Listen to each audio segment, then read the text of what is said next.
your side. When you were there for me, you set my worries free. Now I got to change my mind.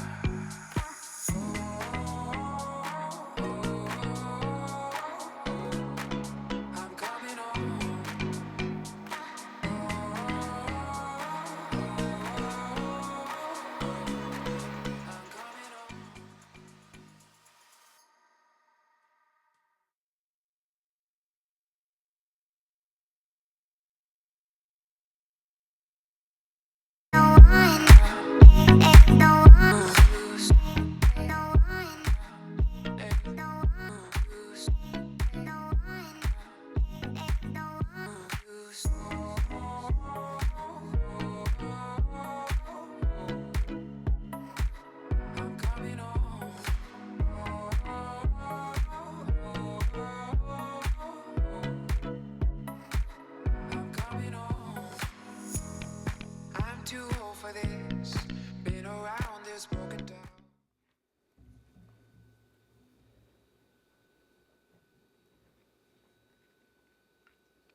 Welcome everyone. Today we celebrate the United Nations Global Day of Parents. This day is celebrated annually on June 1st or on the 4th as we're doing here today. It is our opportunity to appreciate parents and to appreciate the vital role that we play in shaping the lives of our children. My name's Leela. Our forum topic today is rethink, redefine and resource. We know that right now parents are sacrificing more than ever as the cost of living crisis creates deeper inequality. This is not a child protection discussion, it's a family and community discussion. So it's timely today to examine how we might rethink and redefine the systems and budgets that impact families. First up this morning to perform the Welcome to Country, please welcome Uncle Stephen Coghill.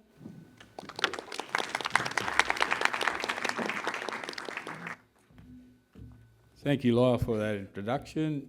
Good morning, everybody. How are we all going this morning? Got all our winter clothes on? Because it is cold, except for Crystal over there, who's from Toowoomba. Okay, I'm going to stick to the script. Good morning, everyone, and let me acknowledge Minister Chris Charis Mullen and Karen Moss, CEO of Micah Projects, and the other distinguished guests here this morning. I'd like to acknowledge the Family Inclusion Network and Micah for organising and hosting this event. I'd also take this opportunity to congratulate the organisations for facilitating this event and also for including the Welcome to Country as part of Aboriginal protocols as well of this region. I'm very pleased to provide the welcome today on behalf of Aboriginal custodians of this region. I understand this event is a network. I'm a part of those traditional custodians of that area, the Yagara people. I understand this event is a networking and sharing event that addresses the interest and aspiration of the parenting community, the family community, in discussing and developing strategic approaches and logistical approaches to share some insights and a number of issues associating with being a carer in this space. As I understand, the Family Inclusion Network Queensland, FIN, is a network of parents and their allies working to improve outcomes for child protection and family support systems. In the same way, our Yagara people also work together and try to cooperate and participate in mainstream Australia. We look for quality lifestyles as well, and circumstances where we are able to co-design and work with authorities and government organisations in developing policies and procedures that affect our people and our children at that level where it's accessible, where we can access it. We believe in good faith as a foundation of working together. goodwill and righteousness bring us all together in cooperation so that no one's left out and no one's left behind. This is a wise saying, when a righteous people are in authority, the people rejoice. So when we're doing the right thing in the right place at the right time, we can expect right results. So as custodian stewards of this country, we continue in promoting and advocating for change that brings trust, good faith and respect. We're continually seeking opportunities to make our country and nation a safer and better place for our children, all our children to grow up in. A lot of I'm a member of the Yuggera Aboriginal Corporation Elders, and a lot of our decisions come from children. Is it good for the children? If it's good for the children, we can take that on board and do it. So, and my connection to this country is through my great-great-grandfather, who was born just over here at the GPO, between the GPO and Customs House, and that was a birthing place back then for women, of course. And so down through the descendants, we're related. We're connected to Southeast Queensland, Cubby in the north, Quandamooka over here to the east of us, and Ipswich up to the west. So that's all a part of our country, and we really look forward to staying in our country. We're not going anywhere, and I know that you fellas aren't. So let's all work together and get along. So I'm just going to say some words in Yuggera now, and then I'll interpret it for you. Yawa Yungun, Karamba Biran Nagambli, Balkana Yuggera Jarana, Karamba Naguru Nagambli, Balka Nagambli Yuggera Jarana. And that says, hello friends, it's a friendly greeting to everyone. Good day to you all. Greetings from our Yuggera country in great spirit. God bless you all. Greetings all on our Yuggera country. And I'd like to extend that to the other Indigenous Aboriginal Torres Strait Islander people here as well, First Nations people. I'd like to extend that warm greeting and let your stay in Yuggera country be safe, healthy and happy. Thank you very much.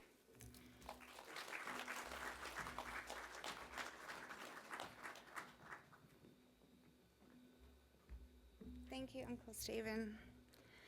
So before I introduce our first speakers, as I said, my name's Leela. I'm a parent of 3 teenage boys. I first attended this event 5 years ago as a member of FIN. And when I got asked to do this, I had to Google what emceeing was. So this is new for me. I'm not in my element. Please be kind. More often these days, I'm working in construction while trying to rebuild my life and re-establish and maintain my role as a mum and my relationship with my boys, navigating my recovery journey, learning how to set boundaries and keep a hold of them. But I'm always thinking of my next steps and what I want to be when I grow up. Can I say to the Minister and others here today, the power of parents together, sharing their experiences, letting the stigma go, growing together, and especially when things are rough, there's really nothing like it. I'd now like to introduce Karen Walsh, CEO of Micah Projects, and Micah Projects includes the Family Inclusion Network of South East Queensland.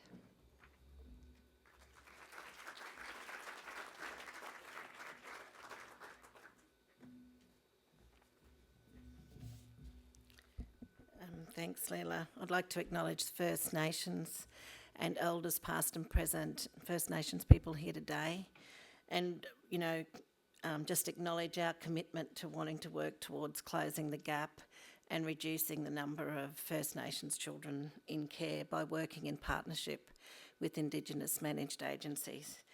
Today, the theme of rethink, redefine and resource, I just have reflected on the past year and what parents continue to teach us. And I think that the 3 words that come to mind for me are really equity, like really addressing the inequity we experience and is growing and has continued to grow post-COVID, but understanding how that inequity impacts on the lives of parents and as parents come into the child protection system. We also need to just continually, and we are really appreciative and value the funding and the opportunity that we have for amplifying the voices of parents, and all that's been in the last few years around the Charter, the Ministerial Parent Advocacy Group, and other opportunities that parents have had to amplify their voice and insight into the policies that ultimately affect them more than anybody. Secondly, when we think about redefining, I think for me it is really appreciating that we need to redefine how people need spaces, and parents and children need spaces for healing and recovery versus compliance with a set of, this is what you've got to do to get your children back. And I think that listening to parents and understanding the legacy of trauma from their own life, but also the trauma of being involved in systems that don't understand their reality, and that we've really got to bridge that gap so that we're together on a journey of healing and recovery for children and parents, and not just a set of policies and procedures to tick off. And lastly, which I think has been loud and clear from the parent group, that it's not just about services, it's about resources, and that we really do need to see services. We've advocated a lot for early years services, early intervention services, and it's great that the Minister will speak a little bit about that today. But people need resources, parents need housing, they need an adequate income, they need the resources to play, recreate, and have a quality of life with their children. And poverty doesn't allow that. So we need to constantly be thinking of that balance between services and resources to directly impact on the quality of life of families. I'd like to just acknowledge the Minister is here, sorry, I forgot to acknowledge you, Minister Cherise Muller, and also our guest from overseas, Jonathan Schofield, who'll also be talking. We're really glad that you're here today just to shed some light on your research, and the Chair of the Parent Advocate Group, Karen Healy from UQ. So, thank you.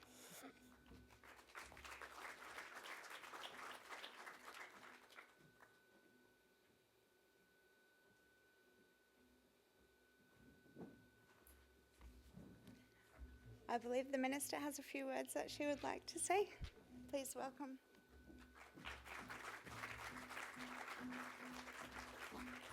Thank you. Good morning, everyone. Layla, you're doing a fabulous job as an MC, I have to say. Well done. And can I also begin by acknowledging the traditional owners on whose lands we meet this morning, and pay my respects to elders, past and present, and thank Uncle Stephen, who always does a really beautiful welcome to country, makes it very meaningful each and every time. I want to acknowledge all of the parents who are here today, and of course to Karen Walsh from Micah Projects, to the guest speaker, Professor Jonathan Scourfield, who is from Cardiff and thinks our winter is a joke. So it's been lovely to meet you as well, and of course to all of the invited guests. I'm really honoured to be here as part of this forum. I understand this is the 4th Global Parents' Day event hosted by the Family Inclusion Network and Queensland Parent Advisory Committee. And today, yes, on the United Nations Global Day of Parents, we celebrate your important role. And it is a critical role that parents play in their children's lives. And the importance of families in nurturing children can never be overstated. But I also recognise that for many families, we are under greater pressure than ever before, particularly with cost of living pressures at the moment. And thank you, Karen, for raising those issues. And the video, I think, was really important in recognising that, those cost of living pressures are having a profound impact on so many. I'm really keen today, of course, to hear what further supports parents need to be their very best for their families.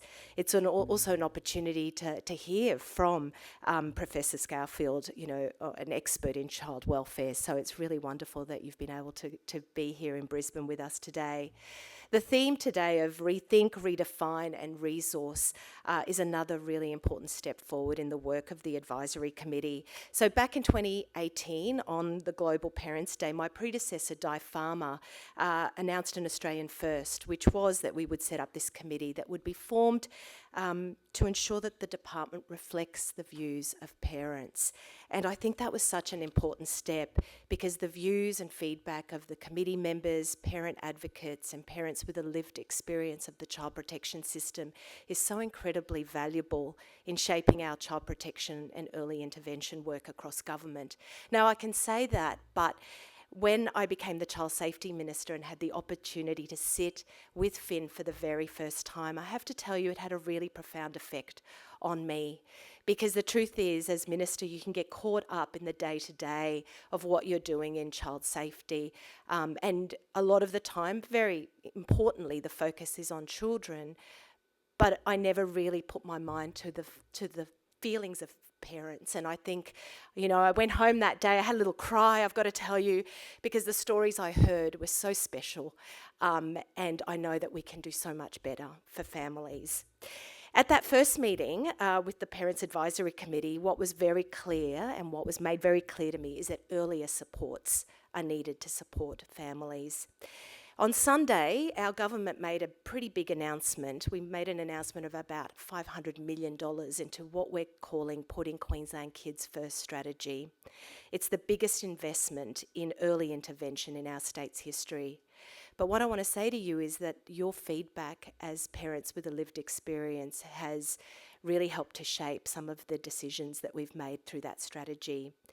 We've decided that we're going to put some funding into 2 pilot sites to provide therapeutic in-home care for at-risk families, including a site in southeast Queensland that is going to be delivered by MICA Projects. That's $2.2 million investment there. We're also going to put some more further funding through MICA Projects to support vulnerable homeless mums and children who are currently living in emergency accommodation. We know the housing crisis is real, and we are trying to see what we can do to further support families who are currently finding themselves in those situations. We're also looking at around $2.5 million for some wraparound services and care for First Nations expecting mums in Greater Brisbane and the Sunshine Coast, and we're working with the Institute for Urban Indigenous Development and Refocus on that work. And also there's an additional $1.4 million for live-in support for vulnerable young mums that will be delivered by the Brisbane Youth Service. I have to say that the advocacy of Finn and MICA Projects has been really important in helping me get those really important initiatives over the line. But there's more also that we are doing. We are starting some new improvements to our intake and assessment system in the department, and parent feedback has been really important in how that has been informed, and in particular, again, meaning families will receive targeted support much earlier than they currently do. I know parents have also been working with our department to create our first annual parent feedback survey, and I'm really looking forward to seeing that. We just released My Life in Care survey, which is hearing from the voices of children, but how great will it be to also hear from the voices of parents? I think that will be really informative and helpful to us. We've also sought the views of parents on some other things we've been doing, for example, our residential care review that has led to a 5-year roadmap where we're hoping to greatly reduce, actually halve, that's our ambitious target, to halve the number of children in residential care. And we know that one of the key things that came out of the review is that we need to ensure that there is a better connection for families with children in residential care at the moment. I like the way that it was worded, which was that residential care should be a pathway back to family. And I thought that that was a really great way of saying it. So thank you for everyone who participated in that. And also we've doing some work, some really important work on our child protection litigation model. We know the court system is really challenged when it comes to child safety. It's not working. It's not working for children and it's not working for families.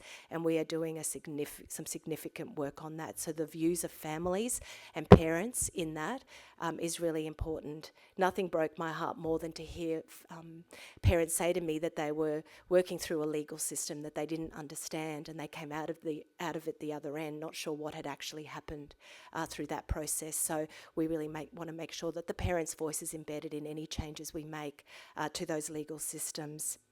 And again, one of the other things is how we work with our own child safety staff to make sure that we're embedding the Parents' Rights Charter in terms of their training. So just letting you know that we will be embedding that into all training for new staff as we go through, something that I think is really important. Again, that connection back in with the department, between parents and the department and the staff in terms of what the parents' voice means.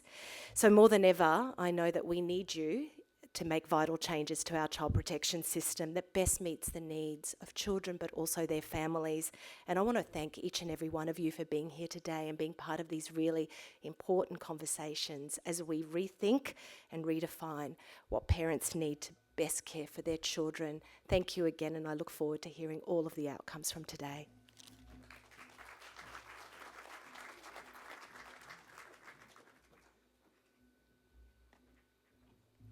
Thank you, Minister. Hearing that made me a little bit emotional because I remember that first QPAC meeting and saying that I wanted to plant a seed of a tree that I'd never be able to sit under. So hearing those changes actually coming to fruition is really exciting. Before we hear from parents, welcome to those watching this forum online, wherever they are. To get a quick sense of who's joining us today, if you have a phone handy, I'd like to offer you the chance to interact a little. We only have 2 questions altogether, and the first question will be, where are you watching us from, or where have you travelled from today? You can answer the question by scanning the QR code, which is on the on your screen or on your tables, or by going to www.menti.com, that's MENTI, and enter the code 12279542. Menti is an anonymous platform. It won't ask for your name, but anything you type will display on the screen for everyone to see in real time. Apologies for those at home who are already watching on your phone. I know you probably can't do the 2 things at once. We won't be long.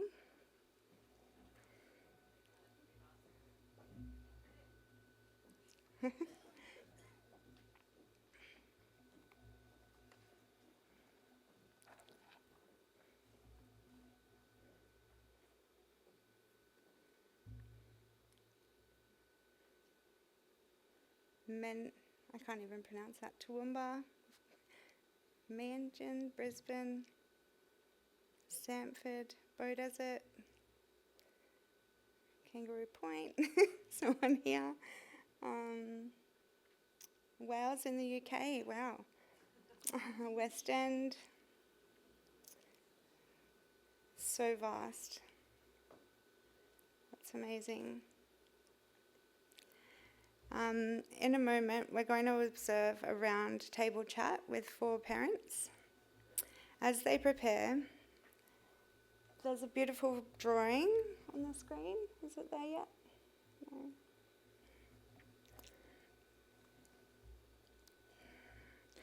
No. The artist of this beautiful picture is a Finn parent, and I'd like to invite her now to take the microphone and share a poem.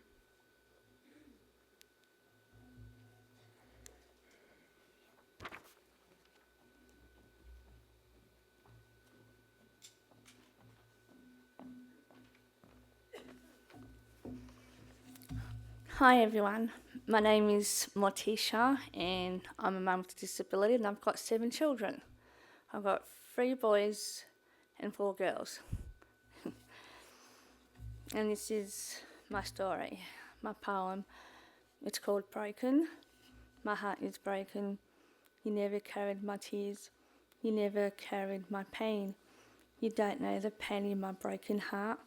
You never carried my pregnant belly with my children inside. You never walked in my shoes. I was forced to live in broken homes. You never carried my trauma. You never carried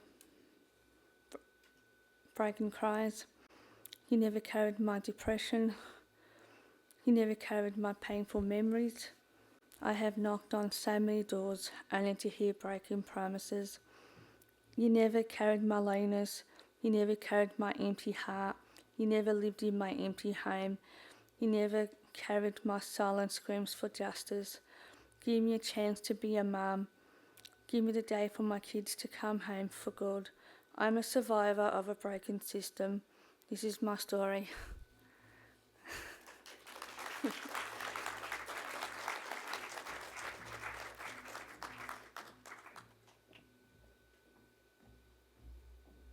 Thank you so much for sharing that with us today.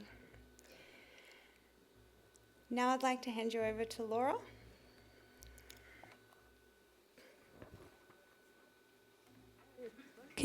Is that working? Yes, I think it is. Hello, everybody.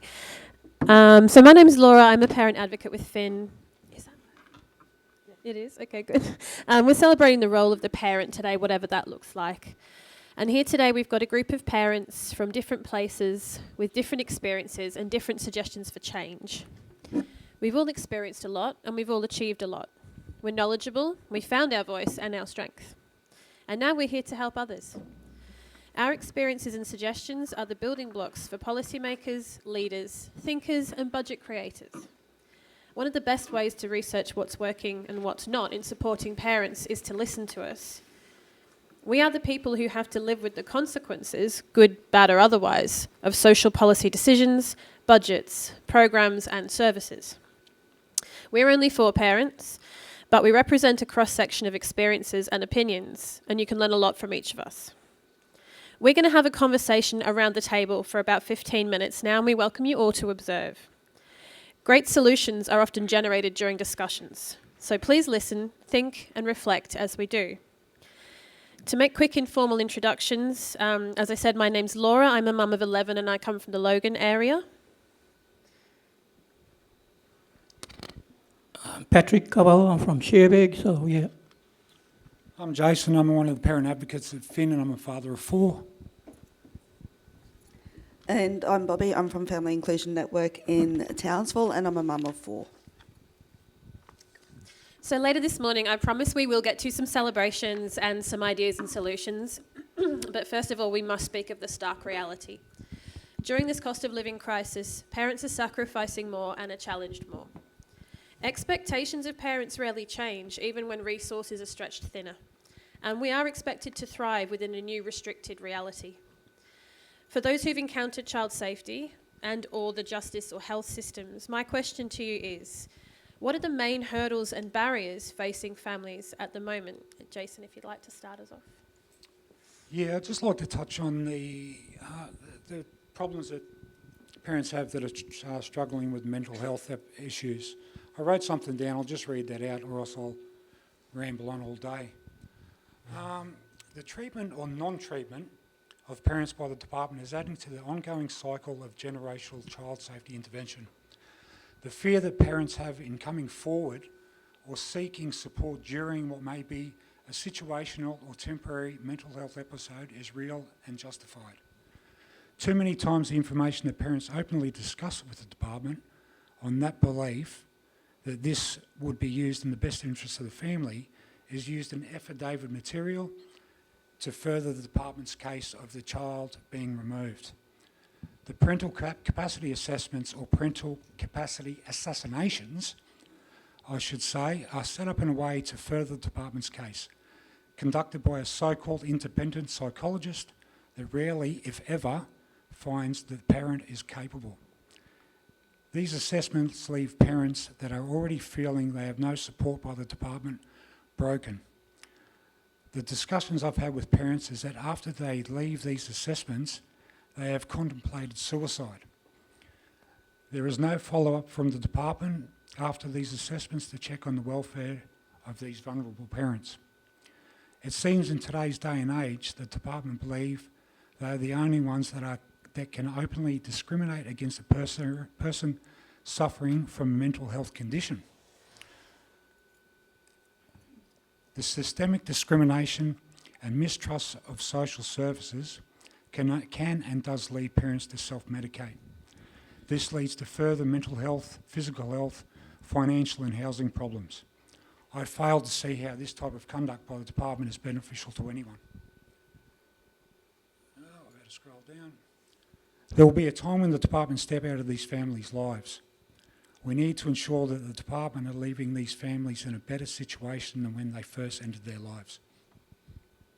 Some really good points there, Jason.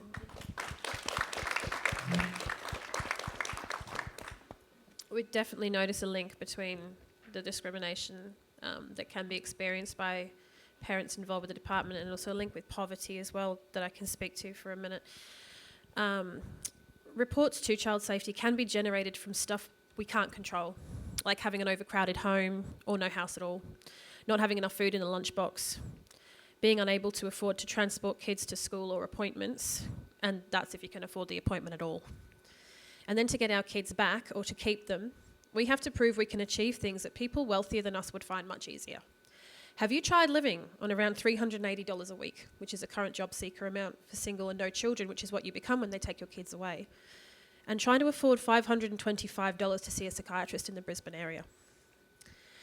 And what was considered being resourceful and coping well on a low income a few years ago, that's changed as well. So a few generations ago, Mum might have overlooked the expiry date on the yogurt and the crackers that she got from the low-income pantry.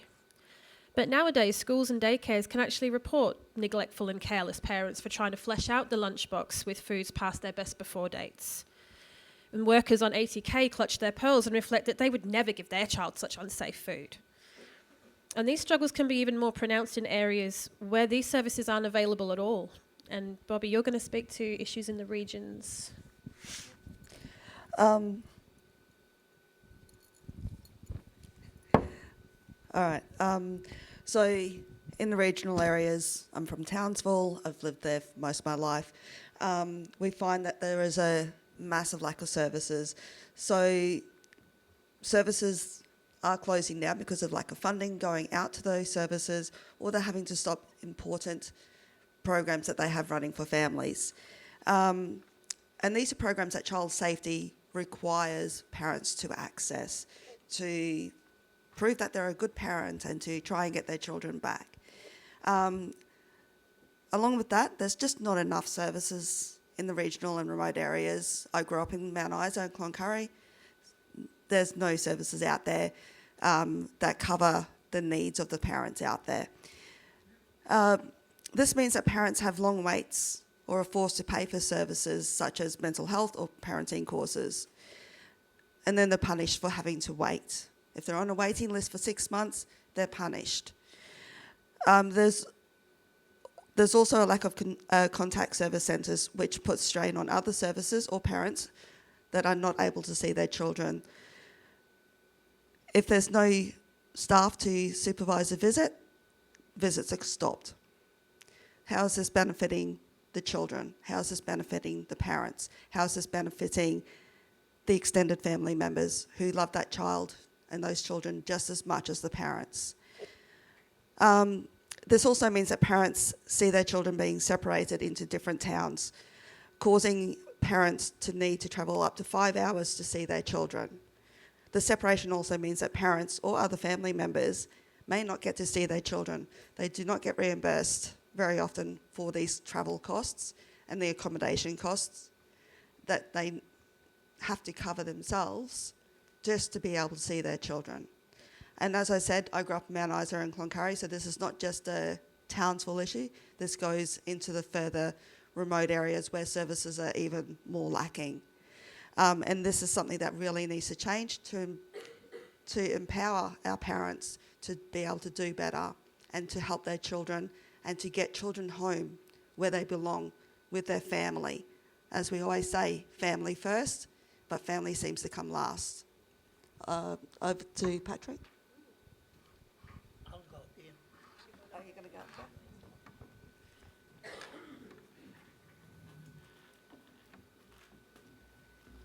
go? Hi everybody, my name is Patrick Cobbo. Obviously you would know the Cobbo as a surname. My nephew plays for Broncos as well as Queensland. I'm from Sherbrooke, which is Waka Waka country, my traditional home, Selwyn's traditional home as well. Now I was going to focus on one point in regards to discrimination, but as someone who worked within various sectors within the government, whether it be housing, Department of Communities, child safety, health, education, and I've also worked in the legal field as the CEO of Aboriginal Legal Service, so I sort of know a greater diversity of that community concept and how to bring about change, so to speak. Now, for that poverty side of things, now I spent the last 20 odd years in Cairns. Now there's a big problem throughout the Cape. Now a lot of those communities at the Cape, they have cards. You know, they have cards that doesn't justify their position in their communities. And a lot of those basic cards are just for food. But you can look at those other expenses as well.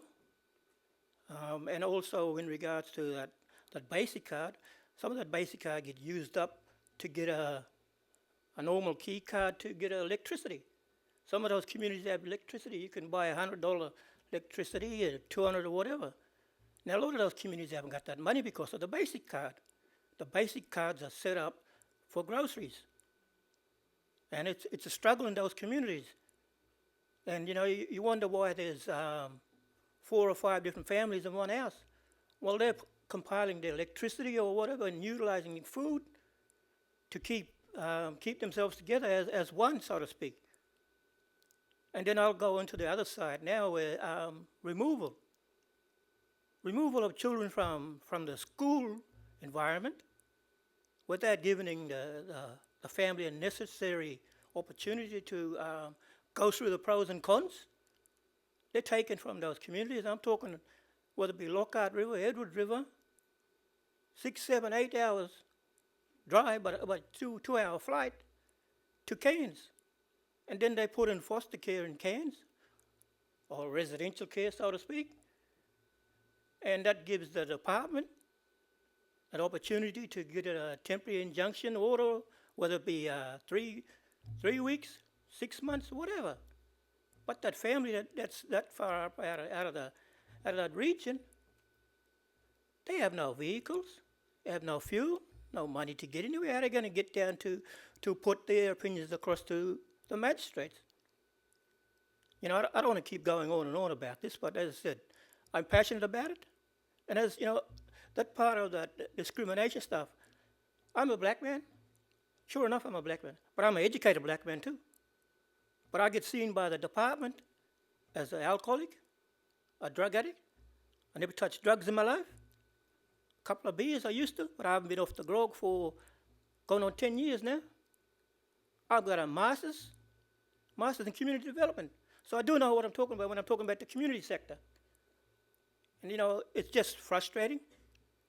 And you know, like I said, it gets to the point, you know, Minister, it's good that you're saying this and that, but I'll go back the other way now into bipartisanship. You know, the election's coming, a new minister will come on, they'll have a different agenda, you know, and you know what I'm talking about. I don't have to be Einstein to tell you what I'm talking about.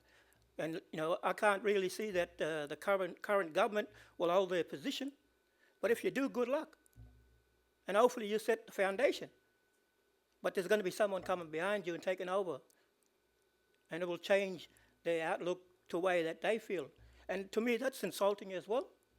When you have a minister that doesn't know nothing about the community sector, making decisions. You know, and that's frustrating. Especially when I try and tell them I want to talk to them. They don't want to talk to me because I'm a black man. They don't know I'm an educated man. And they don't hear it until a friend of mine who is a white person within the department say, he's the most educated bloke you can talk to about Indigenous issues. He's passionate about it. I live it, I breathe it. You know, I lived under the Doggett Act. If some of you know what it is, it's deed of grant and trust. I lived under the Act. I lived under the Act till I was 16 years of age. I wasn't allowed to walk around, roam around streets every hour of the night. So I know what the struggles are like. But then we talk about the Charter of Rights for Parents. Parents have lost their rights. In '92, when Anna Bligh came on as the Minister for Department of Communities, setting up all these women groups. You know, they never balanced it out with men's. They got women's refuge, and there's no disrespect in the women. It's just that the way that, and I'm talking about in the Aboriginal culture, the man was the gatherer, the provider. That role has died. And that's where it's hard for people in those remote communities to adapt to the father not having a voice. And and as I said, for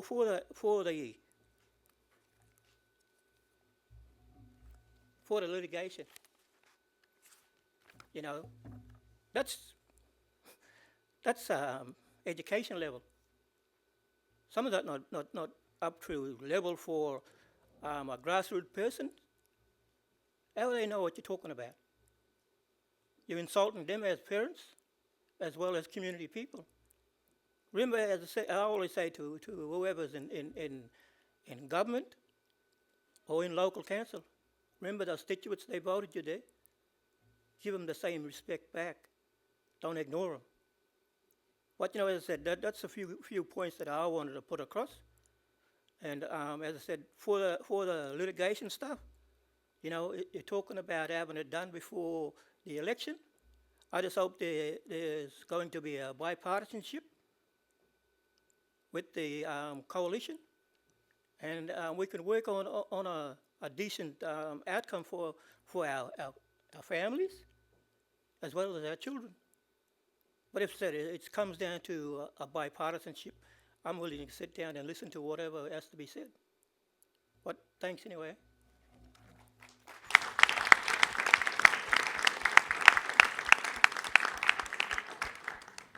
Thank you so much, Patrick. Incredibly powerful words. And obviously we could be here all day, talking about the various things that are impacting on parents and the link between, discrimination, lack of resources. But the point of this little conversation was just to say it like it is and to let everyone here today get an example about what parents are feeling and going through every day. And to all of us here today as change makers and advocates and citizens, we need to ask ourselves, are all parents facing the same challenges that we are? And do all parents have equal resources to respond to challenges the way that we want to? And I think the answer would have to be absolutely not. Which brings us to the barrier of inequality and inequity, which we'll hear more about with our next speaker. Thank you so much for listening. And Leela, I'll hand back to you.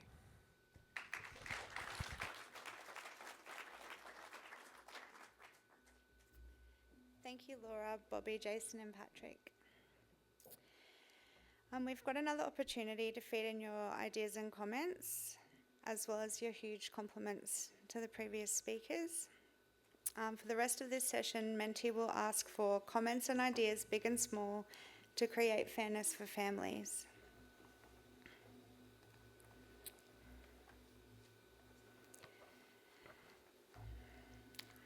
Our next speaker, Professor Jonathan Scourfield, is a Professor of Social Work at Cardiff University in Wales. He is co-specialty lead for social care research and a health and care research Wales senior research leader. We're grateful that you started your trip to Australia with us here in Brisbane before you head away to speak at a national conference. Please welcome Professor Jonathan Scourfield.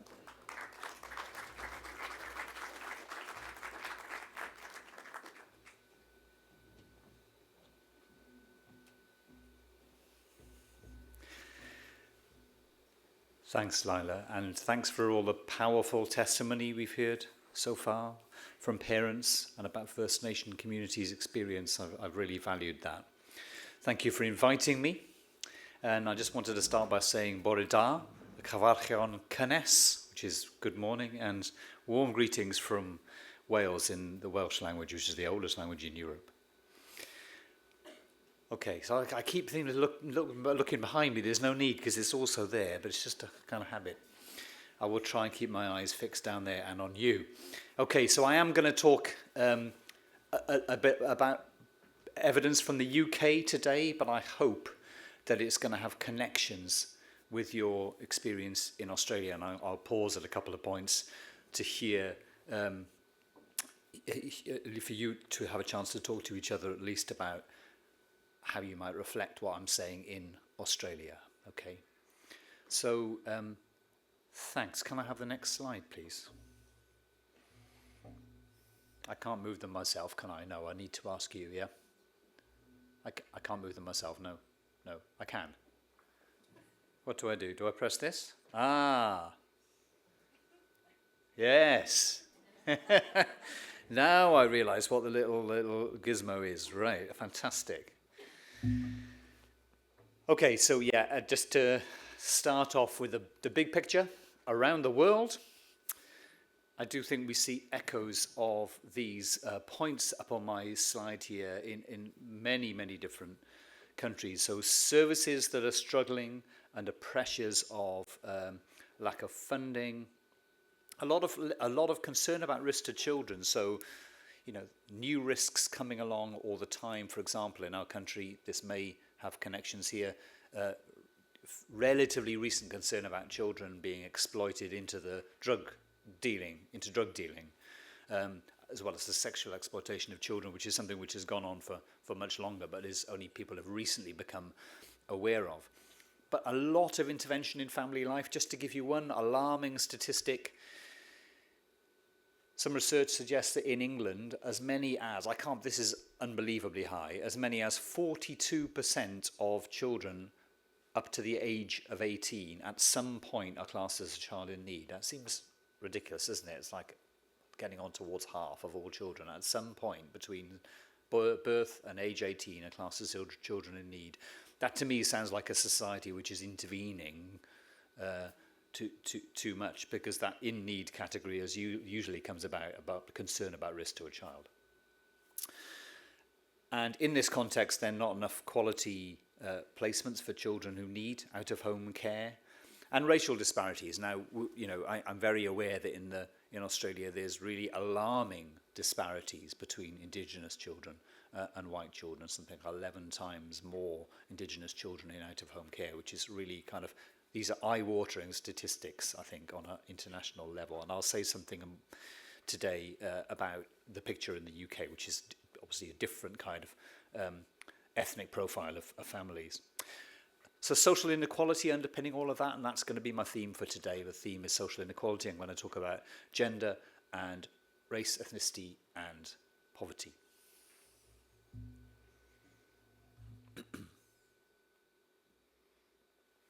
Okay, gender first. So I'm going to go back to 1997. These are some of the films that were out in the year 1997. Take you all the way back, 27 years ago. And these are some more British images, the era of Britpop and Noel Gallagher being invited into 10 Downing Street to drink Prosecco with Tony Blair, who was elected as Prime Minister at the time. And there's the Spice Girls, also very big in 1997. Just to take you back, it's quite a few years ago, and I did the research for my PhD in 1997, and this is the kind of things that I found. I looked at gendered practice, so how social workers were working with men and women in different ways or not. That's what I was there to find out. So I hung around in a social work office for a few months and observed what was going on. And I looked at the case files and I interviewed the staff and so on. So what I saw, I guess, was a general climate of fairly negative talk about men as fathers. I mean, fathers in the broader sense, including, mothers, partners who are looking after children, stepfathers and so on. Also, in relatively unusual cases, there would be a positive view of men in a situation where a mother was seen as failing, so particularly in those situations. And the views of women were kind of complicated because there was a recognition, there was a kind of a feminist awareness, there was a recognition that a lot of the women that they were working with as mothers in the child protection system were being oppressed by having difficult lives. But despite that recognition, ultimately it was women who were responsible for making changes. And in particular, there was a big thing about making choices. You need to choose, you're living with a bad man, you need to choose him or your kids. And it was the woman that was being made responsible for making those choices. So that's what I found back in 1997. And the reason I mentioned the age of that is because over the intervening years, I don't really think that anything has changed, sadly. So the most recent evidence, I'll go on and say a little bit about in just a minute on the next slide. So just want to ask, that general picture of kind of some negativity about fathers, but occasionally a positive view where mothers were seen as failing, and then a view of women as, yes, oppressed, but also needing to take responsibility and make choices and act to save their children. Can I ask you, does that ring any bells for you? Maybe it would just take 2 minutes for you to have a chat with the person next to you in a pair, or maybe a 3 if the numbers don't add up. Can you just talk to the person next to you for just a minute about, does that any of that ring bells for you about any kind of gendered expectations in the child welfare system?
Okay, folks, so sorry to stop you. Some of you probably in full flow there. We're not going to have time to kind of go around the room and everyone feed in their views, because I need to get through my stuff and not delay the whole day. But perhaps it'll be interesting to talk later over lunch with some of you about what your thoughts were. But there seemed to be some nodding around the room, and that a sense that some of that did ring bells, and you had experiences to bring. So just to bring this up to date, that was 27 years ago. Where are we now? Well, I'm going to show you some stats now. So that research that I did then, that was very qualitative. It was about watching what was going on and having conversations with people. Now we've got some stats which are based on big databases of all the kids in Wales. So this is my colleague Nell Warner. She led this study, really very much more her work than mine. I'm part of the team, but she's really the researcher who's done it all. And this is a paper just recently published. So what she found, as I say, a study of the whole Welsh population. So she was looking at adult risk factors, so where certain problems were present in households, linking up with data from the health service. So when specific adult problems were present, children were more likely to come into care when mothers had those problems than when another adult in the household did, either another woman unrelated to, not the biological mother, or a man in the household. We weren't able to look at biological fathers here. The data didn't allow us to tell that, but we were able to identify biological mothers and then other people in the household. So seemed to be more intervention being taken by the authorities, as in heavy intervention, children coming into out-of-home care, when those risks were present in mothers than in other people. It's kind of intriguing. We thought, well, there's still questions to be asked there, because, what if all we knew there was that there was a biological mother in the household. But what if it was actually somebody else in the household who was the issue? So was it something to do with the dynamics, the family dynamics? So we thought, well, perhaps we better look at households which have only got men or men or women in them. Yeah, look at lone parent households to enable us to kind of pin that down a little bit more. So what we see there is that in single adult households, these risk factors had a much greater impact when they occurred in households headed by women as opposed to by men. So I'll show you that now on a graph, right? So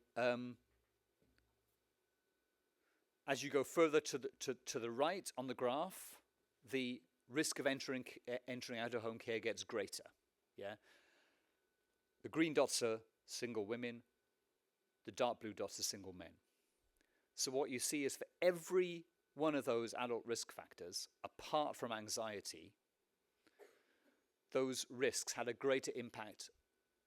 Children were more likely to come into out-of-home care in single mother households compared to single father households. Yeah.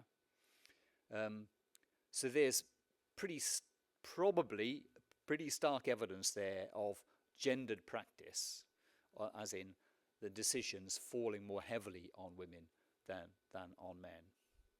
So that's the first one of the inequalities I wanted to focus on. I'm going to move on pretty rapidly to get through some other stuff, okay? So there's lots to talk about there, but I'm going to park it and move on to the next theme, which is race, ethnicity. Now, I've already mentioned that I know the picture in Australia is really all about this huge disparity between Indigenous children and white children. The ethnic profile of the UK is very different, as you'd know. So I'm going to ask you now to do a Mentimeter to see if you can predict what you think the patterns in the UK might be. Okay, so my colleagues at the back there, they're excellent. They're going to put up the first one. Which of these ethnic groups do you think has the highest percentage of children in out-of-home care in the UK? And put them in order from the first, which is number 1, down to the lowest. And this is, yeah, you need to.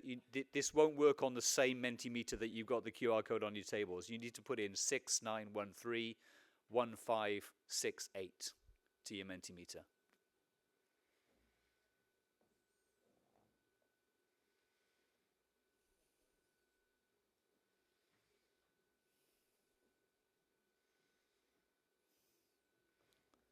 So what you need is, I think you need to kind of drag and drop them into order from 1 to 5.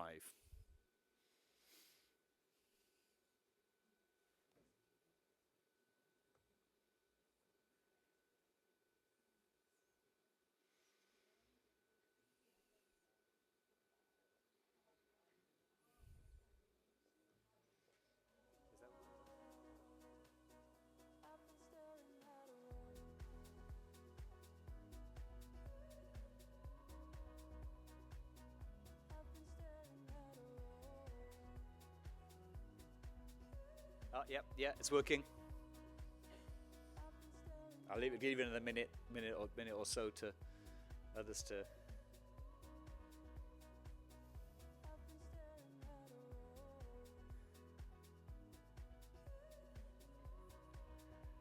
They move around a little bit as more people answer.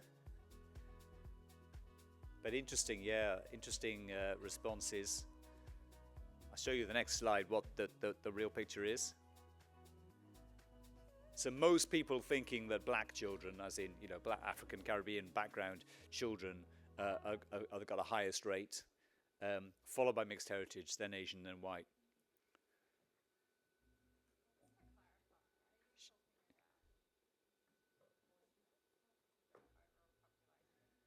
Yeah, that's right. As a proportion of the population of black children, yeah.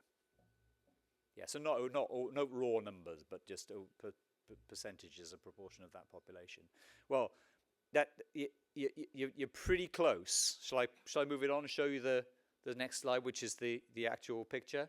Thanks, guys. We'll move on. So this was again, it was data on effectively the whole Welsh population. Little bit of missing data, but not much. And this is what you see. So, yep, you're absolutely right. Black followed by mixed heritage being the two highest ethnic groups in terms of numbers of children in out-of-home care. But actually Asian lower than white. Okay, so Asian children, which in the UK is mostly South Asian, Pakistani, Bangladeshi, Indian, being the biggest groups in there. That's kind of what we mean by Asian in the UK, typically. Asian children less likely than white children to be in out-of-home care. Now, the really interesting thing, the reason I'm presenting this at all, is because things change when you take account of those adult risk factors. So it's the same kind of study as with the gender one. So you're looking at adult risk factors in households, common risk factors for children coming to out-of-home care like parental mental illness and drug and alcohol misuse, domestic violence, and so on.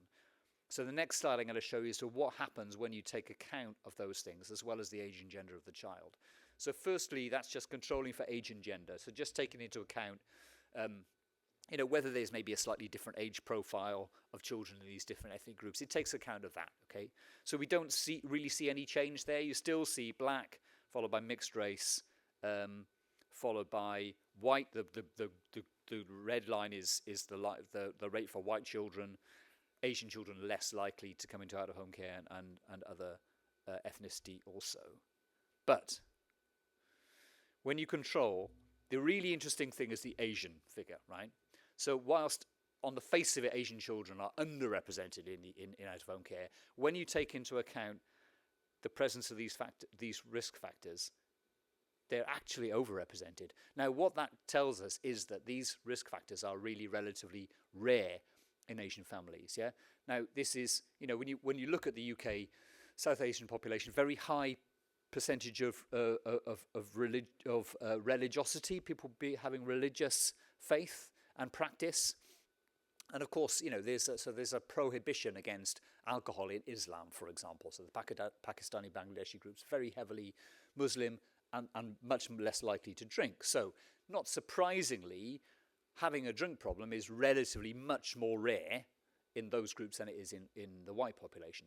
But when you take account of all that and you look at just those families where those risk factors occur, you've actually got overrepresentation of Asian children. It completely changes. So that's just to indicate kind of how deep-rooted and problematic some of the discrimination in practice is. I'm not suggesting that there's deliberate discrimination on the part of practitioners who are actively racist. I don't think that's how it works. I think it's an institutionalized form of racist discrimination in practice, which is a kind of a complicated thing to understand. But I don't think it's about deliberate decisions taken by practitioners. Okay, should we move on? Should we do poverty, which is the third of my themes? Right, I'll just introduce that graph by saying that we did a big study, 4 Nations study a few years ago, which had kind of quite a bit of traction in the UK and did have a bit of policy attention. What we did is we were only looking at the areas that children came from, right? So this is not about the actual levels of income in individual families. This is just about where people live. But where people live is a bit of an indication of what their social and economic background is likely to be. So this next graph is split up into 10 different brackets of area level deprivation. Now, you might not be surprised to see that the one on the far right of the graph is the most deprived 10%. And then as you move to the left, from 10 to 9, 8, 7, and down towards 1, you get progressively lower levels of deprivation, right? So the column marked number 1 is the least deprived areas in Wales. The column marked number 10 is the most deprived areas in Wales. And what you see is for every single step of increase in deprivation, you've got higher rates of state intervention in family lives. So you've got child protection. The term looked after in the UK means out-of-home care. Yes, that's the term in law for children in out-of-home care. And then, so that's the red bars. and then the grey bars are children in out-of-home care if you exclude the ones who are placed with family. So kinship meaning placed with family and friends, yeah? So the ones who are just in foster placements with unrelated foster carers or residential care. And for each one of those, the red, the blue and the grey bars, for each one of those, you've got a curve, but a clear line, what in research terms we call a gradient, a social gradient, of increase with every single step of deprivation. Yes, so it's not just that the most deprived have got more intervention than the least deprived. It's for every 10% in between that you see it going up and up and up and up and up, which is quite stark, isn't it? Now it's the same kind of gradient you see for a lot of things in society. You look at a lot of health problems and you see the same kind of gradient. A lot of these things at root have social inequality underpinning them. So, I'm going to do another Mentimeter now. Just before you put it up, guys, let me just give a few words of introduction. So, how do we make sense of this? There's broadly, I think, 3 possible explanations. You've got poverty directly harming children. That is, not enough food to feed them, or being poor making you, you can't pay the rent, you're at risk of homelessness. That's a direct impact. And then B, that's A. B would be a kind of an indirect impact. So living in a poor area means that, you've got more social problems. So there's a much higher rate of drug use, for example, in poor areas compared to less poor areas. The kinds of things that make that are going to have a negative impact on parenting. Yeah. The third possibility, C, is a very different kind of way of looking at it, which is saying, well, this is really about the bias in the services. Yeah, paying too much attention to those poor areas so that children are more likely to come into out-of-home care or be on child protection registers because the professionals are looking there. Yeah. So can we have another second Mentimeter, please, guys? Okay, so this is, again, a new code, right? This is a new code. This is 11237900. Oh, and there's the QR code's gone up now. So that'll probably be a help. So why do you think there's a social gradient? I want you to say how strongly you agree or disagree with 3 different statements there.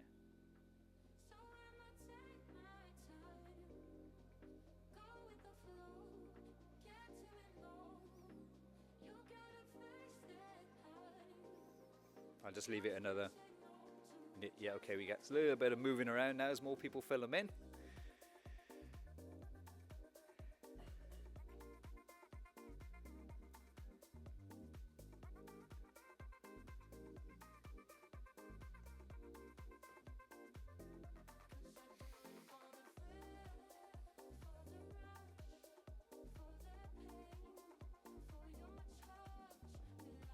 I mean, a lot of agreement, clearly, yeah? A lot of agreement.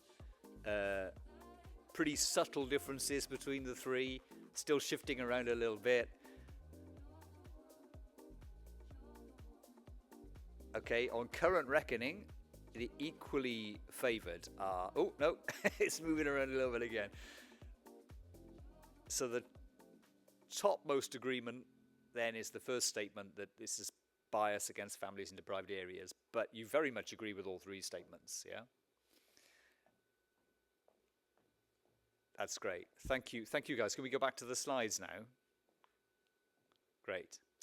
So, yeah, you agree with A, B, and C, with just marginally more of you agreeing with C as your top explanation. Well, Nell's research, the same study I was talking about with the ethnicity and the gender, this data on all the children in Wales, would actually suggest it's not C.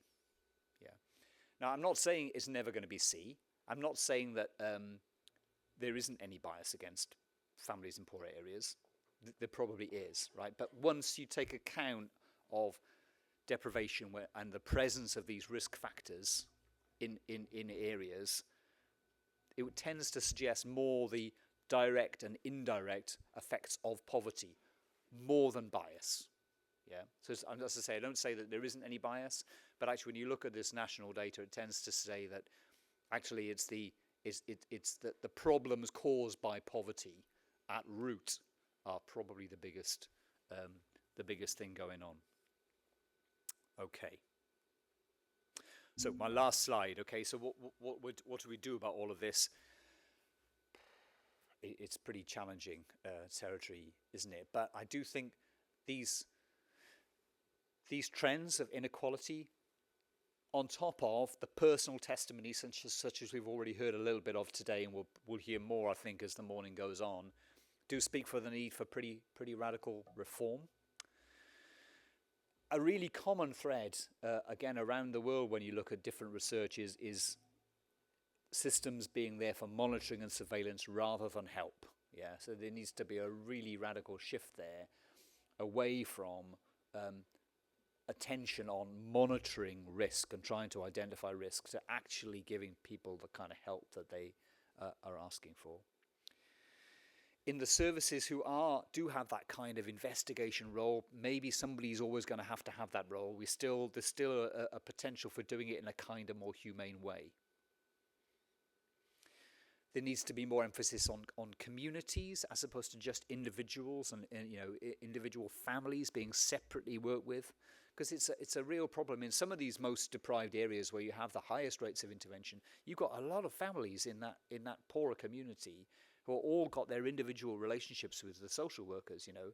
Could we not look at this as a more of a community level issue and think about what support and services there are in that community? Work with people to cement the kind of social glue where people can better be helped to better support each other, rather than having professionals coming in and interfering in people's lives.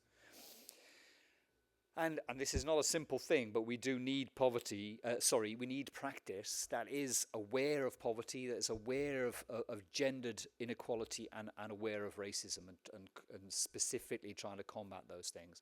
It's not an easy thing to do, but that's what we need to be aiming for.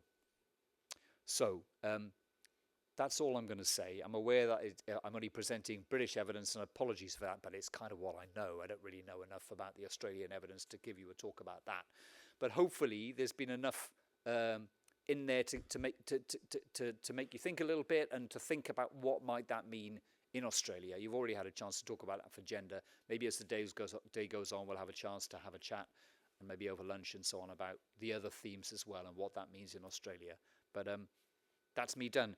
I don't know if I've only got about a minute left, so there's not much time for any questions. But if anybody wants to ask any question now before I leave the stage. I could just leave the stage, but Yeah.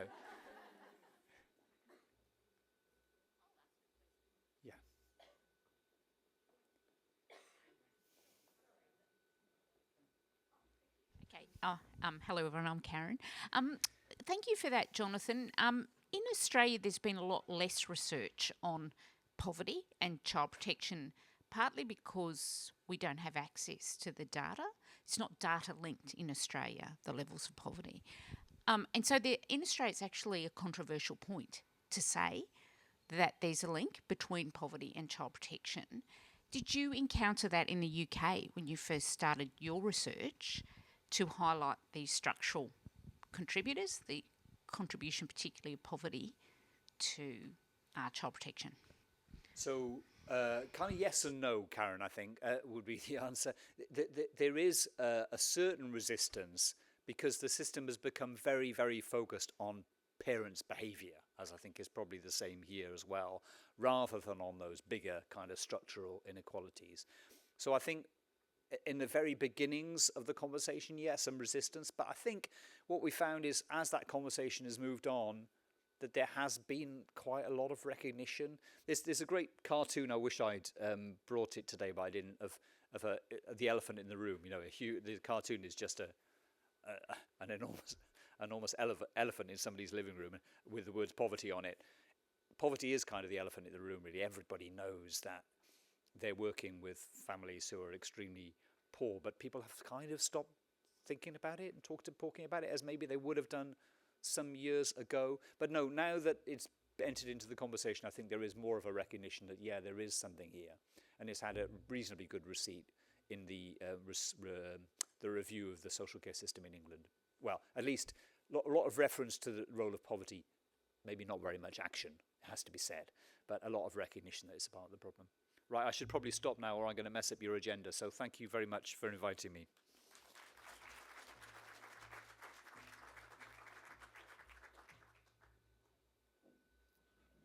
Thank you, Jonathan. And thanks, Karen, for your question and everybody who interacted on Menti. After hearing from parents and then from Jonathan's academic work, what now? We seem to have a lot of interested and capable change makers, both here and online. So we really should be able to think, rethink, redefine and resource families better. Before we hear from our next speakers, is there any ideas, Marnie, to share from Menti? Yes, thank you, Leela. Could you guys put the Menti responses up on the screen, please? Sorry, that writing's hard to read. It looks better on my screen, fortunately. So we've had a number of responses come in and some really interesting ones, particularly themes around resourcing, you know, what parents need. So I'll just read a couple. Address poverty as a systemic issue and prioritise family basic needs. More resources for parents. So another theme coming up a lot is, you know, listening to parents and getting to know parents, not assessing from afar. We need to work with parents with children that are in care. They need to have children living with their families and have more help and support. There's also some comments about keeping the focus on early intervention, affordable housing, priority access to health, family-focused domestic and family violence responses. And there's some comments as well around the groups that may need some extra attention and some different services. Families that are living with disability, either children or parents.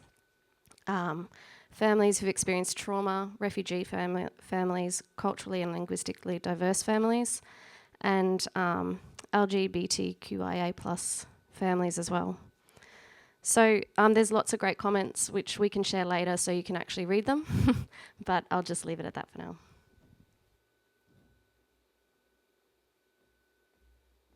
Thanks, Marnie. Next up, we have some people from organisations who are new to this event, and we think they hopefully have some unique perspectives on this year's discussion.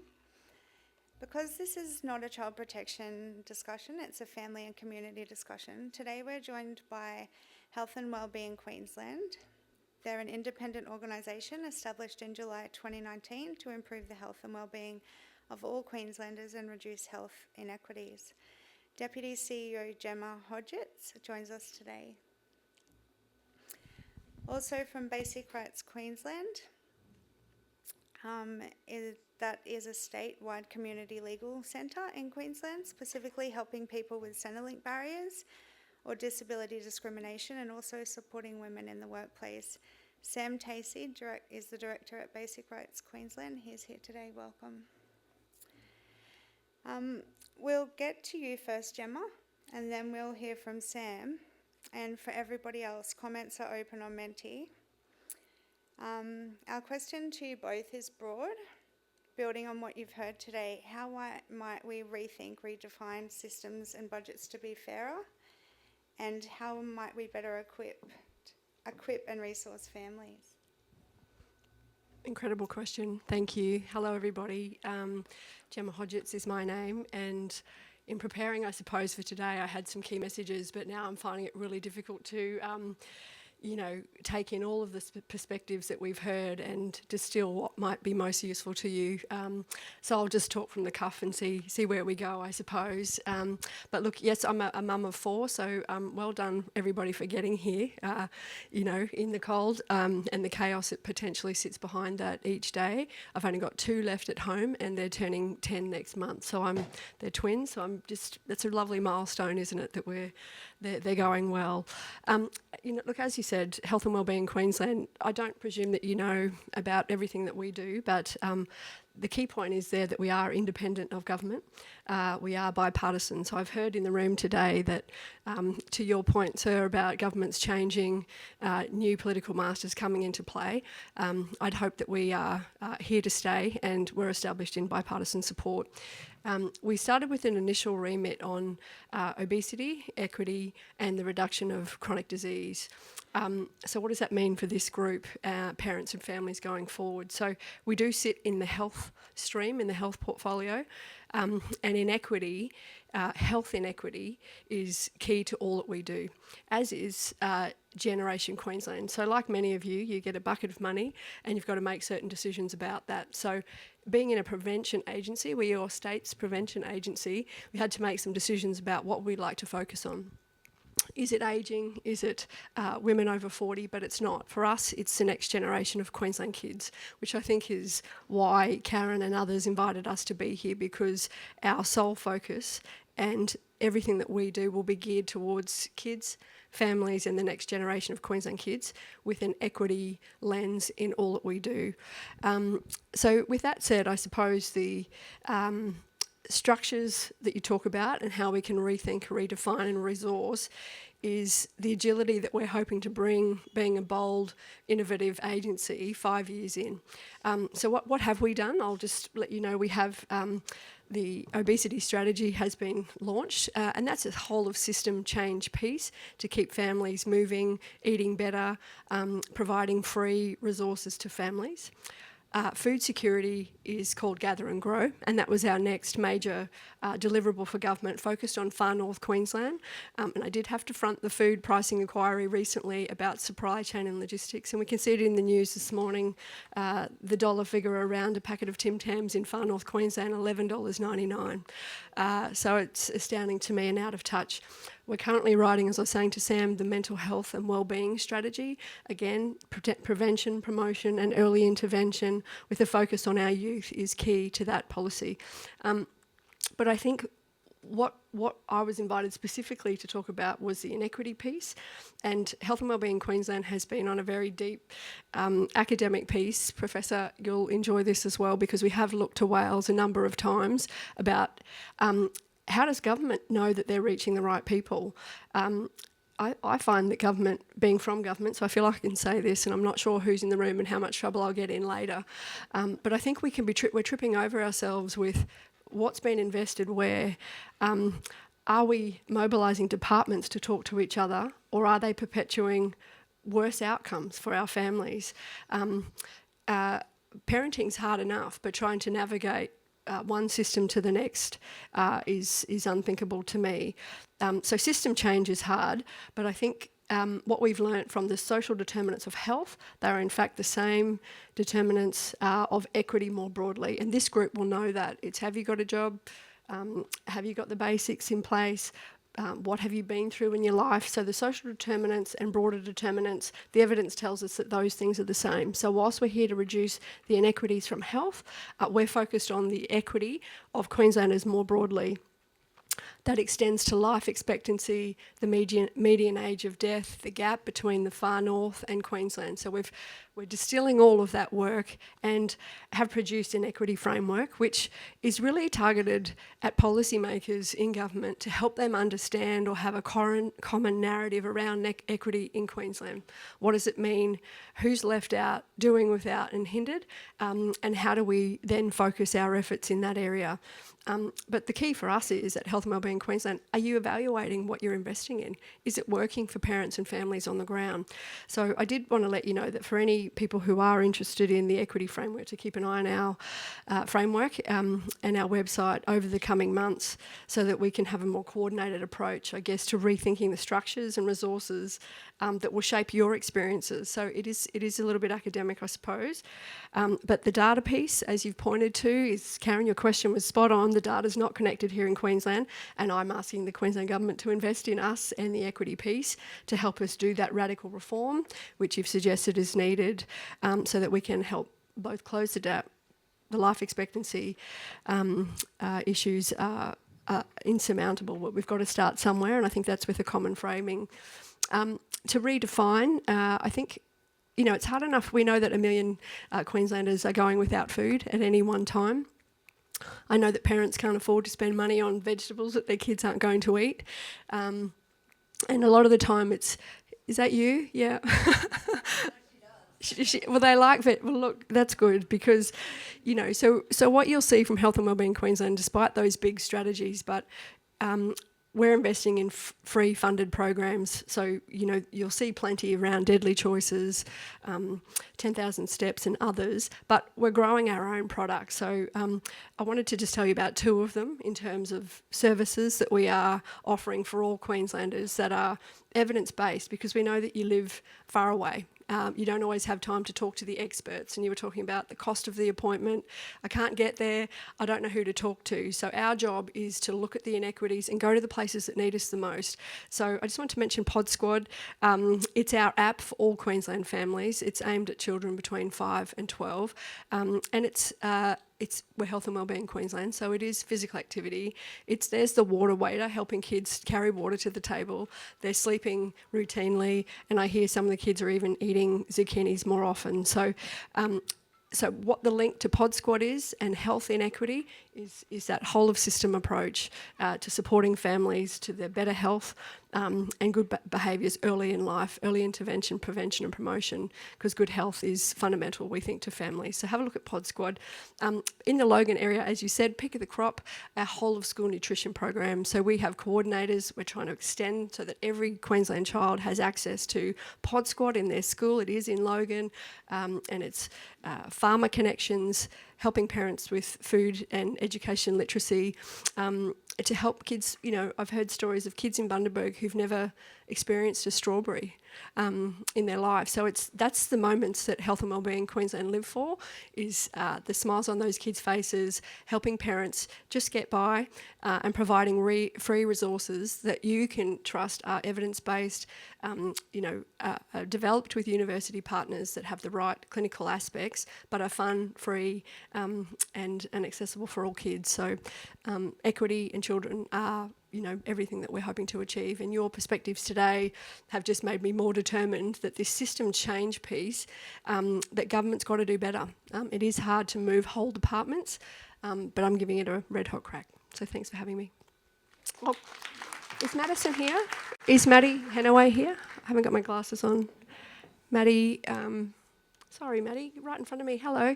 Maddie was key to our consumer engagement piece in developing the equity framework. So that group has kept us true and to the lived and living experience of people in the room here today in developing the framework. So we hope that it will reflect and will have impact over time. Thanks, Maddie.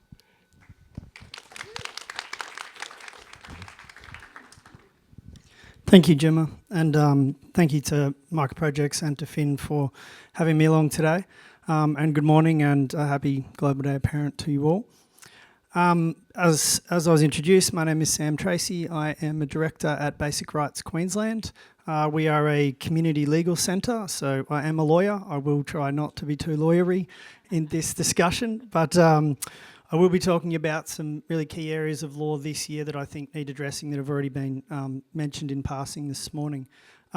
Just a quick history on us. We've been around for nearly 40 years.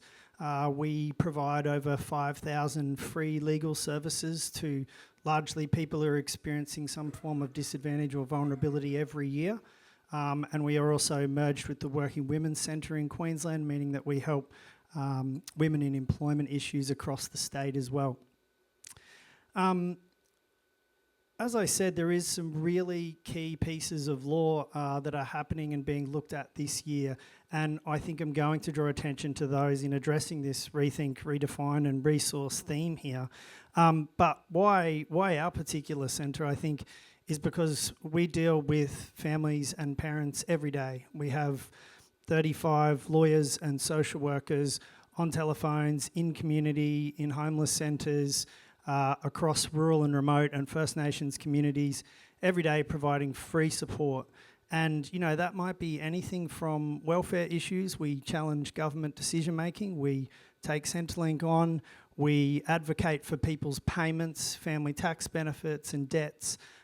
We were a very big player in the Robodebt Royal Commission submissions and recommendations. We also deal with disability discrimination and discrimination more generally through employment, housing, education and child safety.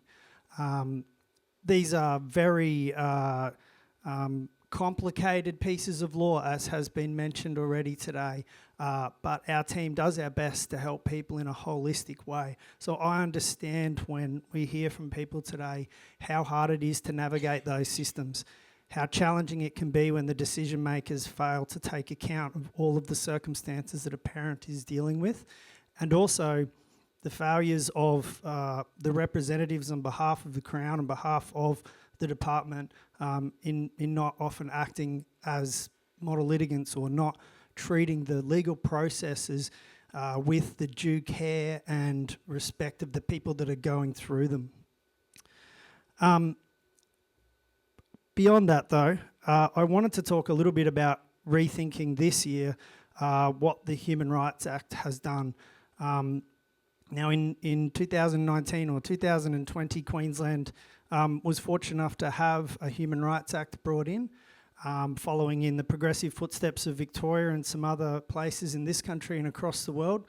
But for those of you who aren't quite aware what that actually does, it does not do what most people probably, I think it does, which is most people probably perceive it like America's Bill of Rights, a piece of law that you can use when you think your rights have been breached or you haven't been treated the right way, and you can say to the government, I've been breached and something might happen to you in compensatory measures.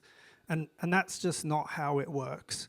And I'm not saying that I don't appreciate the Human Rights Act. I think I respect the wonderful work that's been done in bringing it into this state.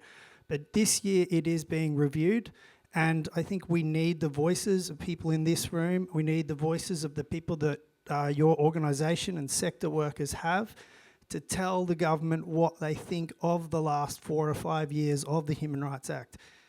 Does it have the weight that we think it should have? Is it holding the decision makers really to account in making the kinds of decisions that are so important, like child safety decisions or decisions about housing, things that are so important to so many people right now?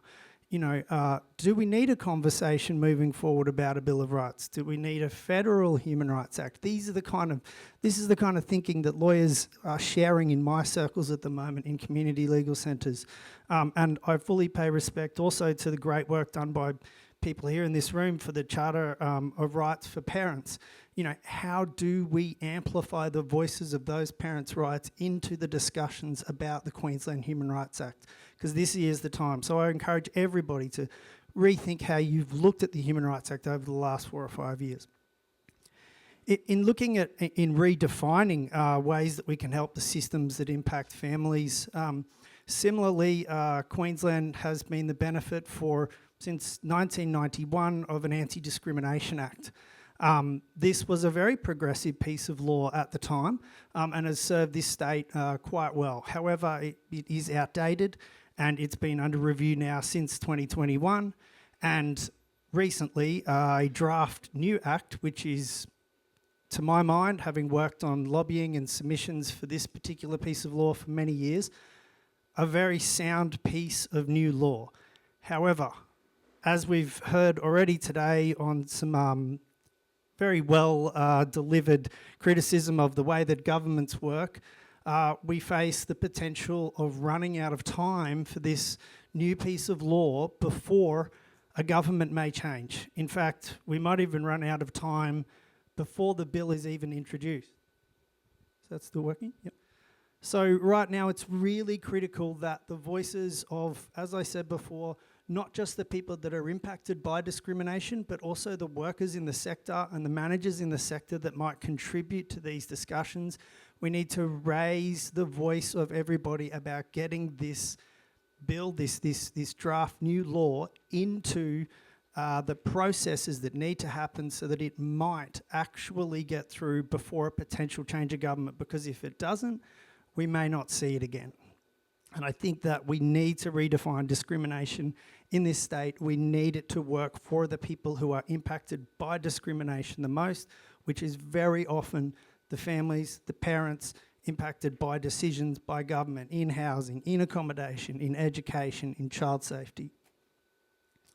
In terms of resourcing, while I know we're pretty focused on Queensland here today, I think having spent 6 or 7 years of my life advising and representing people in Centrelink matters, it would be amiss if I didn't actually just say we still need to raise the rate. The amount of payment that is afforded to parents, to families and to welfare recipients generally is meagre. It's quite frankly not enough. And changes in regards to the inflation simply do not match the cost of living changes that everybody is experiencing, particularly the most vulnerable.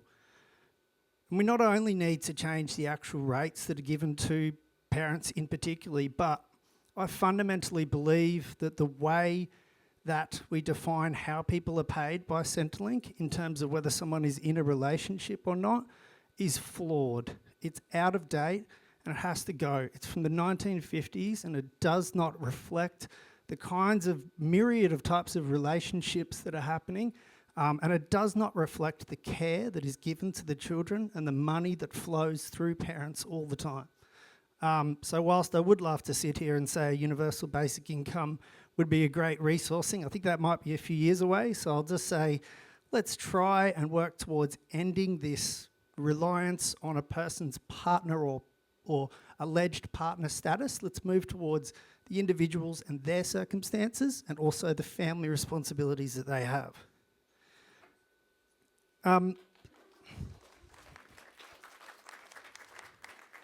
Just in conclusion, some of these things are a bit tough and some of these things are long and they're big, but as lawyers that often end up, really focused on the same things all the time, that they are really important. And I think that when you have that opportunity to get yours or your clients' voices to the government to change the way the laws work, you need to make that effort. And that effort for many issues that are relevant in this room is this year.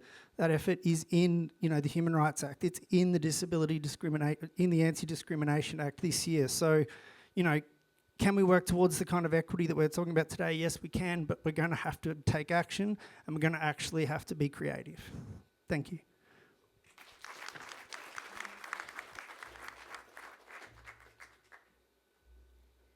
Thank you, Sam and Gemma. There was definitely some really important things that we don't talk about often enough that you've mentioned. So moving on to the last part of our program now, I'd like to bring it back to the parents and our families to celebrate each other and what we can do. Took me a long time to get involved with Finn, about 6 months from when I heard about the morning teas they hold until I actually had the courage to go to one. Best thing I ever did was getting involved in that space and finding my voice and being a part of reducing the stigma that surrounds families navigating that system. I want to say when it comes to our children, we parents are super resourceful. As we've said, we don't need a service. We don't always need a handout. It's the small and sometimes unexpected things that make a difference for us and for our kids. Having a support and a safe space to share experiences and resources and offer solutions with other parents has been extremely helpful for me in particular. We've got time for a few more comments and inspirations from parents. Next, we're going to watch a video made by a parent. She's asking and answering the question, would $100 make a difference for a family? My name's Savannah. I'll do a little introduction while you watch me shop. I'm hoping to show you just how much $100 can help take the pressure off families. I'm a member of the Queensland Parents Advisory Committee and small business owner of Clean Living. Long story short, I had my children taken by child safety due to domestic violence, which led to alcohol abuse and rehabilitation. After graduating rehab, I started working there as a peer support worker and smart recovery facilitator for 3 years. I then decided to start my own business that employs men and women in recovery so that we can all fight addiction together. So this leads me to support. Everyone needs it, right? I know I need it. I'm sure there's been a time in everyone's life when they realised I really need some help. And with the cost of living going up, I'm seeing a lot more families needing support. But what I'm not seeing is any funding going towards this. So I've done this video to try and show you sometimes it's just the little things that can make a big difference. Absolutely really heartwarming. It's something that I wouldn't normally do. It was a very hard challenge for me to let someone in my house to see my disorganisation and my array. Big challenge, but it was a beautiful challenge to come home to a beautiful home and not have to lift a finger. It's got tears to my eyes, sweetheart, because I have absolutely beautiful for me to walk in and be able to see my home and feel my home. And yeah, it was really amazing. So I fully can't thank you enough, and the service that you provide is absolutely amazing, sweetheart. This sort of support should be funded by the government. Oh, most definitely, because it's very hard yes, most definitely. I know that to have this opportunity given to me, and that was absolutely amazing. I've been in this, in my recovery and in my situation, I've been a long-term sort of situation, which is okay. However, this is something that's never been provided that is most definitely something that could have helped me personally.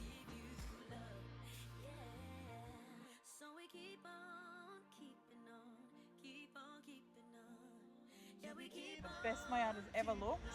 So impressed with the whole team and just professionalism, and I heard laughter as well, which shocked me, and just so happy to support this business and what you're doing, and definitely want you to come back because my yard has never looked in shape like this. I think the government should be paying for this sort of support for families. I definitely think that they should be supporting because there's a lot of people in need in the community. It's something that there's no cheaper way about it, getting your yard done. It's just pay the price and that's it. And so I'm very appreciative of what you do and think the government should get behind and support it for communities. If I can support 5 families with $500, what can you government agencies do? These families aren't asking for a handout, they're asking for some help up.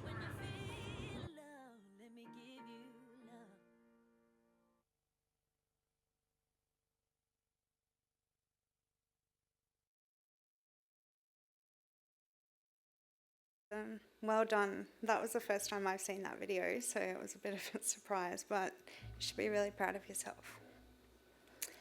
Are there any other parents that want to comment or answer the question, what other things help get you through as parents? Come on, guys. Bobby?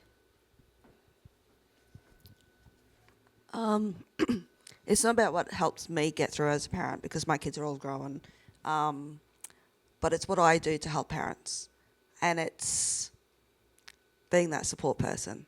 It's going in, fighting with them, not for them, with them, teaching them how to empower themselves, teaching them how to advocate for themselves. And I think one thing that will help to create this fairness is an advocate to go in at the beginning when the assessment stage is starting and help the parents understand what is going on and how we can help more. I'm a parent with lived experience in child safety and domestic violence and sexual abuse. So I get it. So if I can go and help one parent to understand the situation, what they're going through, and walk them through that, then that's a goal achieved for me.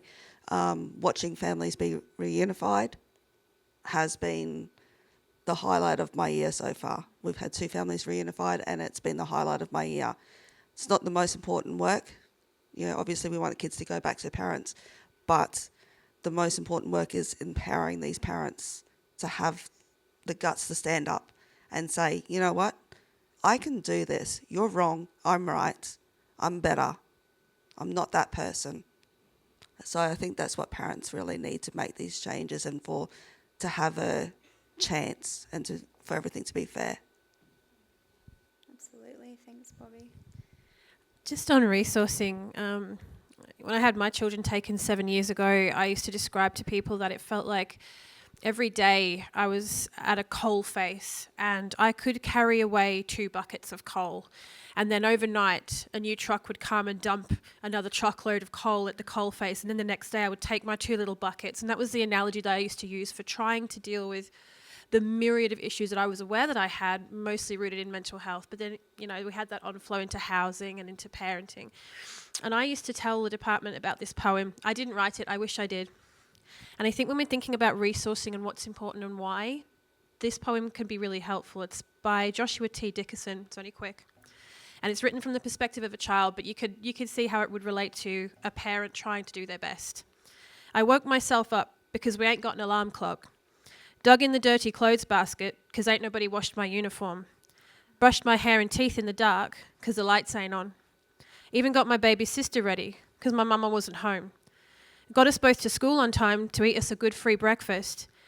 And when I got to class, the teacher fussed because I ain't got a pencil.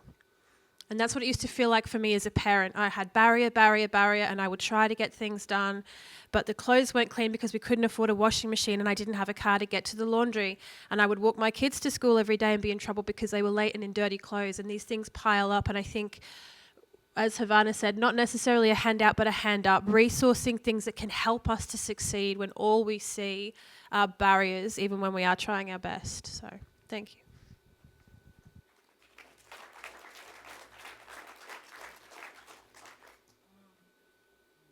Leanne?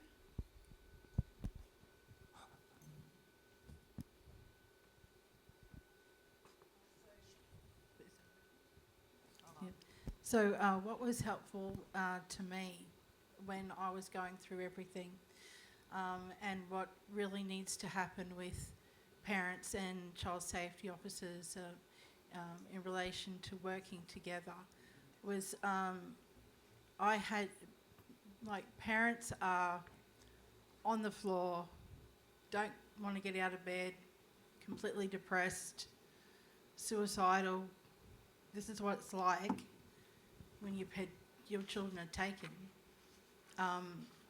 And there's a really big divide between what child safety officers think that parents are capable of doing when they're under all that mental and emotional stress.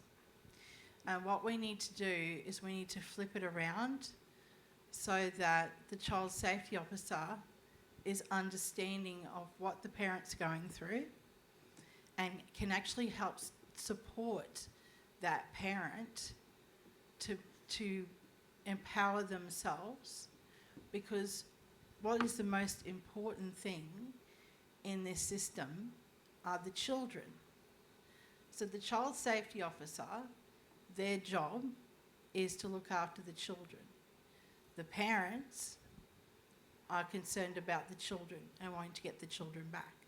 We need to get the child safety officer and the parent on the same page so that they're actually looking at what's the best for the children. The parent is dealing with everything they're dealing with, and because they're dealing with so much, it's very difficult for them to parent through the situation. We need child safety officers to see that and help them parent through the situation and then co-parent with the department. That is so important. I learnt to do that.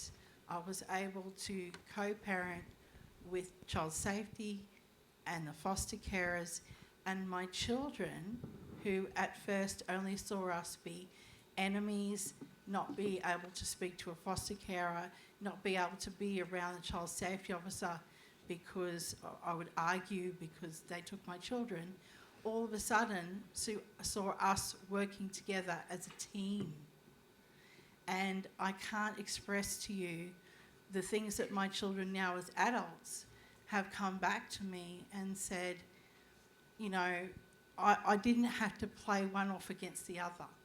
I could come to you, I could come to the foster carer, I could come to the child safety officer because I could see you all sitting there smiling, happy, talking with each other because we were trying to do the best for the children.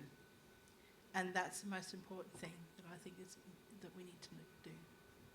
Thanks, Leanne. Anybody else? Yeah, we've got a few. Can I? Do you want to? Yeah, I'll just continue what you're talking about in regards to respect. You know, a lot of the identities out there, you know, and a lot of the members in Finn know I like to always call them wolves in sheep clothing. A lot of those people that are funded by the department, you know, they follow their guidelines or their funding guidelines or their service agreement, but they don't want to, I suppose, get out on the wrong side of their funding allocations. Now, you know, too much caseworkers and case managers make decisions on families, which I find is totally inappropriate, especially when you're talking about kids with disability or even Indigenous kids.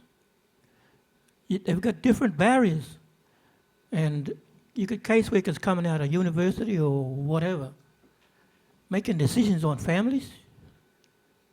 You know, have a better look at yourselves, I guess. Be more transparent, because a lot of those people that sit in those positions, they gain the trust of those families because the families are vulnerable. And the family tells them stuff and they think it's all confidential, but the department and the other agencies use it as as something to go against the family and have the children totally taken away. And they also utilize their foster carers to, I suppose, get a rapport with the family. But when the foster carers see fault, they write that down or they give that as evidence without knowing the full background of those families that they're making decisions on. And, you know, it goes right across the board, because you have the police is involved, you have hospitals, housing. You know, it's hard for a family to get their family back when they're living in an housing commission home. Housing commissions come and say, well, you got no children. You're a single person in this house. We need to get you out because we want to put another family in here. Well, hang on a minute. The department has taken my children, and I'm trying to go through the program or participate in some decent outcomes so that I can get my children back. You defeat the cause. They don't get their children back. They might get their children back, but they got no house because the department has kicked them out. You know, so there needs to be more transparency right across the board between each agency, and at least come to a viable situation that makes it easy accessible for families, because the main priority is children and families, and that's what brings your community together. But yeah. Thanks, Patrick. I just want to make a final comment. I think it's really important that we need a government, we need a state government, we need federal government that comes to this with a bipartisan approach, as what you were saying earlier, Uncle. And for those who might not understand what bipartisan means, it means both sides of government, both parties of government agreeing that they're not going to be going against each other when it comes to fixing and coming up with solutions. You know, I'm really so sick of seeing poverty, you know, politicking of poverty. This isn't the oppression Olympics, and if it was, then no one's a winner in the end. So, you know, if we value children, then we need to value, we need to see a government that values the inherent worth and dignity of every single person, every single constituent, including parents. So that's what I have to say. Sorry, Leila, we've still got more.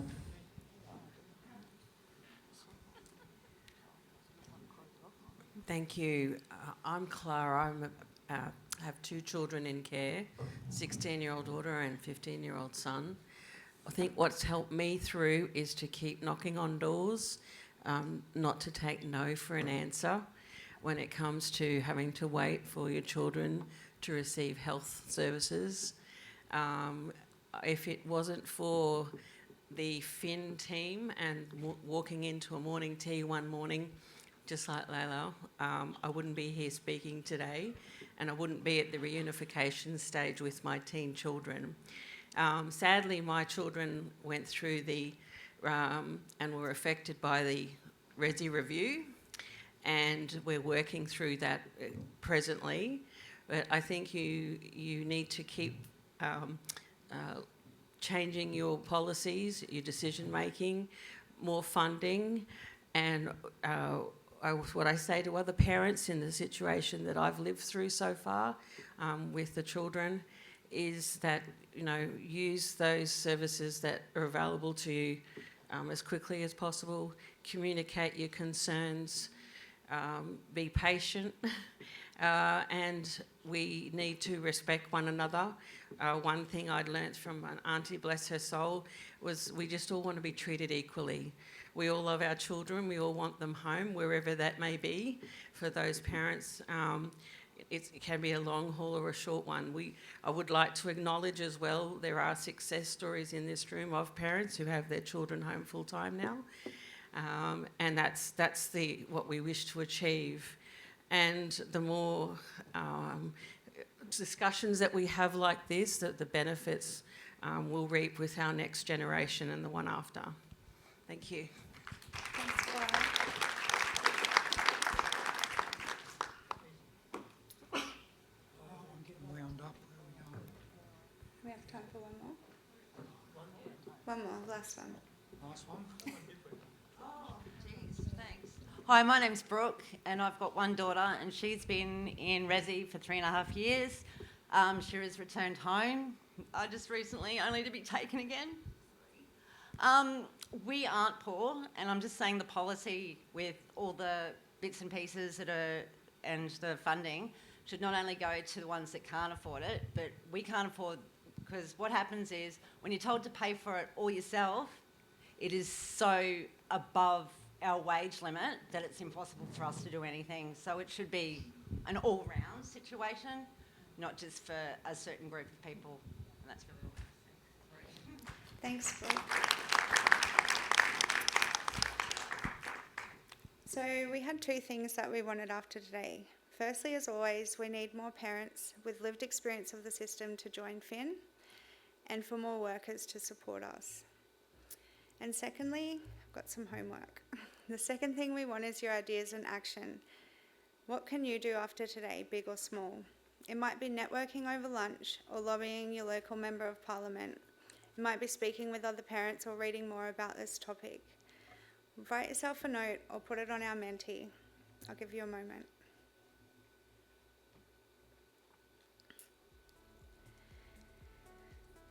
We've come to the end of our session. We made a massive thank you for everyone who joined the session today, online and here. I'd like to acknowledge and thank the Minister for Child Safety, Minister for Seniors and Disability Services, and the Minister for Multicultural Affairs and her department for supporting and funding this initiative. I acknowledge Uncle Stephen Coghill, Professor Jonathan Scourfield, and a very big thank you to the Association of Children's Welfare Agencies, ACWA, for getting Professor Scourfield to speak at our forum before their conference later this week. Thanks to Health and Wellbeing Queensland and Basic Rights Queensland, and thanks to the Fin team for putting this together. Without you guys, this wouldn't happen, and I know how hard you work towards that stuff. We'll leave the Menti screen open for any last comments. I've been reading these comments, there's heaps on there, you should check it out. In the coming days, you'll receive a wrap-up email where you can let us know how this forum went, and we'll say goodbye to those online. Happy Global Day of Parents 2024.